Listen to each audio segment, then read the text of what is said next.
আসসালামু আলাইকুম। যে যেখানে আছেন সবাই ভালো এবং সুস্থ আছেন। আমি আলহামদুলিল্লাহ ভালো আছি। আসলে গিফট পেলে কার না মনটা ভালো লাগে। ছোটবেলায় একটা সময় গিফট পেতাম।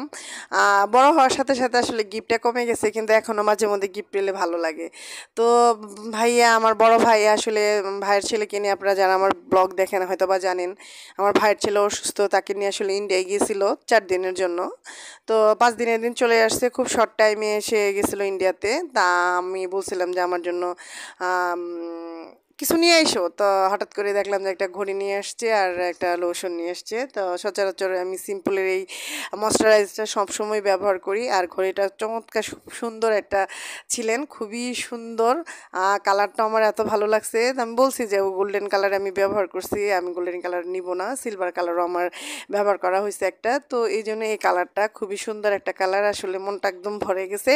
মাঝে মধ্যে উচিত কিছু কিছু মানে প্রিয়জনদের কাছ থেকে যদি গিফট পাই, আসলে মনটা ভীষণ ভালো লাগে। আসলে এই দুনিয়াতে দেওয়ার মতো কেউ নাই, না মা বাবা ভাই বোন আর একমাত্র স্বামী, আর দুনিয়াতে কেউ নাই যে দেওয়ার মতো। তো বোন আসলে নাই, ভাই দুইটা আছে। দুই ভাই যেখানেই যাক, যে রাষ্ট্রে যাক, যায় না কেন আমার জন্য নিয়ে আসে। তো যেহেতু আমার ঘড়ি খুব পছন্দ, ছোট ভাই মালয়েশিয়া গেছিলো তখন নিয়ে আসছিল, বড় ভাই এ নিয়ে 2বার ইন্ডিয়া গেল, আমার জন্য নিয়ে আসছে। তো আসলে আজকে দুপুরে মেনুতে ছিল গরুর মাংস ছিল, আহ, অনেক কিছুই ছিল। তো ভাবলাম আপনাদের সাথে একটু শেয়ার করি। আমার আম্মা আসলে বাসায় আসছিল, তো আম্মা সব কিছুই রান্না করছে, করল্লা ভাজি, মাছ ভাজি, বাম মাছ আলু দিয়ে ভুনা করছে, তারপরে কাতল মাছের মাথা মুড়ি ঘন্ট করছে, গিলা কলিজা ছিল সেগুলো ভুনা করছে, আর ডাল রান্না করছে। তো সবাই ভালো থাকবেন, সুস্থ থাকবেন, আল্লাহ হাফেজ।